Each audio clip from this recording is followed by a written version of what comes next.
അസ്സലാമലൈക്കും. ഇന്ന് ഞാൻ സിമ്പിളായിട്ടുള്ള ഒരു സ്നാക്കാണ് കൊണ്ടുവന്നത്. സിമ്പിൾ എന്ന് പറഞ്ഞാൽ വളരെ സിമ്പിളാണ്. നമുക്ക് ഒരുപാട് ഇൻഗ്രീഡിയൻസ് ഒന്നും ആവശ്യമില്ല. നമ്മൾ സാധാരണ ഉണ്ടാക്കുന്നതിൽ നിന്ന് കുറച്ച് വ്യത്യസ്തമായിട്ട് വെണ്ടയ്ക്കയും മുട്ടയും വെച്ചിട്ടുള്ള ഒരു സ്നാക്കാണ്. അത് പുറംഭാഗം നല്ല ക്രിസ്പി ആകും, കുറച്ച് സോഫ്റ്റ് ആയിട്ടുള്ള ഒരു സ്നാക്കാണ്. വളരെ പെട്ടെന്ന് ഉണ്ടാക്കുക. അപ്പോൾ അതുകൊണ്ട് തന്നെ എല്ലാവരും ട്രൈ ചെയ്ത് നോക്കുക. അപ്പോൾ അതിന് മുമ്പായിട്ട് എൻ്റെ ചാനൽ ഇതുവരെ സബ്സ്ക്രൈബ് ചെയ്യാത്തവർ ഒന്ന് സബ്സ്ക്രൈബ് ചെയ്യുക. അപ്പോൾ തൊട്ടടുത്ത് വരുന്ന ബെല്ലും കൂടെ ക്ലിക്ക് ചെയ്യുക. എന്നിട്ട് അതിൽ ഓൾ എന്നുള്ള ഓപ്ഷൻ ക്ലിക്ക് ചെയ്യുക. എന്നാൽ മാത്രമേ ഞാൻ വീഡിയോസ് ഇടുമ്പോൾ നിങ്ങൾക്ക് നോട്ടിഫിക്കേഷൻ കിട്ടുള്ളൂ. അപ്പോൾ നമുക്കിതെങ്ങനെ ഉണ്ടാക്കുന്നതെന്ന് നോക്കാം. ഞാനിവിടെ അധികം മൂപ്പില്ലാത്ത വെണ്ടയ്ക്ക എടുത്ത് വെച്ചിട്ടുണ്ട്. അത് ഇതേപോലെ ഒന്ന് കട്ട് ചെയ്തെടുക്കാം. ഞാൻ ഏകദേശം ഒരു 10 വെണ്ടയ്ക്കയാണ് എടുത്തിട്ടുള്ളത്. അതിന് നമുക്ക് 2 മുട്ടയാണ് വേണ്ടത്. 2 മുട്ടയ്ക്കകത്തോട്ട് നമുക്ക് ഒരു 2.5 ടേബിൾ സ്പൂൺ കോൺഫ്ലോർ ചേർത്ത് കൊടുക്കുക. കുറച്ച് ക്രിസ്പി ആയിട്ട് ഇട്ടാൻ വേണ്ടിയിട്ടാണ് നമ്മൾ കോൺഫ്ലോർ ചേർക്കുന്നത്. അതിനുശേഷം നന്നായിട്ട് ഇതൊന്ന് മിക്സ് ചെയ്തെടുക്കുക.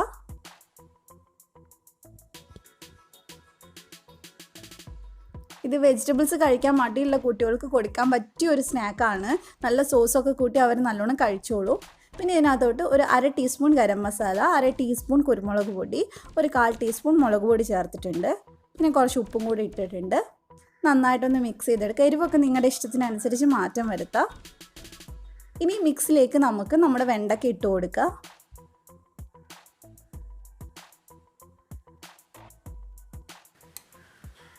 ഇത് നമുക്കൊരു 10 മിനിറ്റ് ഒന്ന് എടുത്ത് വെക്കണം. എന്നിട്ട് വേണം നമ്മൾ ഫ്രൈ ചെയ്യാനായിട്ട്. അപ്പോൾ ഇതേ 10 മിനിറ്റ് ഞാൻ എടുത്ത് വെച്ചിട്ടുണ്ടായിരുന്നു. ഇത് അത്യാവശ്യം ഇതിനകത്ത് മുട്ടയൊക്കെ നന്നായിട്ട് പിടിച്ചിട്ടുണ്ട്.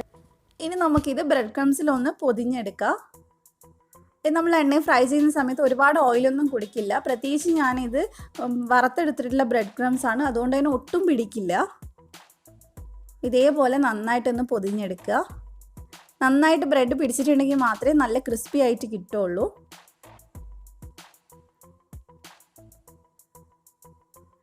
അപ്പം ഞാൻ എല്ലാം ഇതുപോലെ ചെയ്തെടുത്തിട്ടുണ്ട്. ഇനി നമുക്ക് ഇതൊന്ന് ഫ്രൈ ചെയ്തെടുക്കാം. ഞാനിവിടെ സൺഫ്ലവർ ഓയിലാണ് എടുത്തിട്ടുള്ളത്. ഒരു മീഡിയം ചൂടാവുന്ന സമയത്ത് ഇട്ട് കൊടുക്കുക. ഒരുപാട് ചൂടുണ്ടെങ്കിൽ പുറം ഭാഗം ജസ്റ്റ് ഒന്ന് കരിഞ്ഞിട്ട് അകം വേവൂല. അപ്പം മീഡിയം ഫ്ലെയിമിൽ വെച്ചിട്ട് ഇതൊന്ന് വേവിച്ചെടുക്കണം. കാരണം വെണ്ടയ്ക്കൊന്ന് ജസ്റ്റ് ഒന്ന് വെന്ത് കിട്ടാൻ വേണ്ടിയിട്ടാണ്. ഒരു 2 മിനിറ്റ് കഴിയുമ്പോൾ ഇതൊന്ന് മിക്സ് ചെയ്ത് കൊടുക്കുക. അപ്പോൾ അതേ നമ്മൾ വെണ്ടയ്ക്ക വെച്ചിട്ടുള്ള നല്ല കിട്ടില്ല സ്നാക്ക് ഇവിടെ റെഡി ആയിട്ടുണ്ട്. ഇതുവരെയായിട്ട് നിങ്ങൾ ട്രൈ ചെയ്തിട്ടുണ്ടോ? ഇല്ലല്ലോ. അപ്പോൾ എന്തായാലും ട്രൈ ചെയ്ത് നോക്കുക. എന്തായാലും നിങ്ങൾക്ക് ഇഷ്ടമാവും. പക്ഷേ ഇതിൻ്റെ കൂടെ സോസ് എന്തായാലും വേണം. സോസ് ഇല്ലാതെ കഴിക്കാൻ നമുക്ക് അത്ര ഒരു ഇത് വരില്ല. കാരണം ഇതിൻ്റെ ഉള്ളിൽ വെണ്ടയ്ക്കയാണല്ലോ ഇരിക്കണേ. അപ്പോൾ സോസ് ഉണ്ടെങ്കിലാണ് നല്ല ടേസ്റ്റി ആയിട്ട് ഉണ്ടാവുക. അപ്പോൾ അങ്ങനെ എല്ലാവരും ട്രൈ ചെയ്ത് നോക്കുക. എന്തായാലും ഇഷ്ടമാവും. വലിയ പണിയൊന്നും ഇല്ലല്ലോ. അപ്പോൾ ജസ്റ്റ് ഒന്ന് ട്രൈ ചെയ്യുക. എന്നിട്ട് എൻ്റെ അടുത്ത് ഫീഡ്ബാക്ക് പറയുക. അപ്പോൾ മറ്റൊരു അടിപൊളി റെസിപ്പി ആയിട്ട് നമുക്ക് വീണ്ടും കാണാം. അതുപോലെ തന്നെ ഞാൻ എൻ്റെ പുതിയ ചാനലിൽ പുതിയ വീഡിയോ അപ്ലോഡ് ചെയ്തിട്ടുണ്ട്. അപ്പോൾ കാണാത്തവരൊക്കെ കാണുക. ഞാൻ ഡിസ്ക്രിപ്ഷനിൽ അത് കൊടുക്കുന്നുണ്ട്.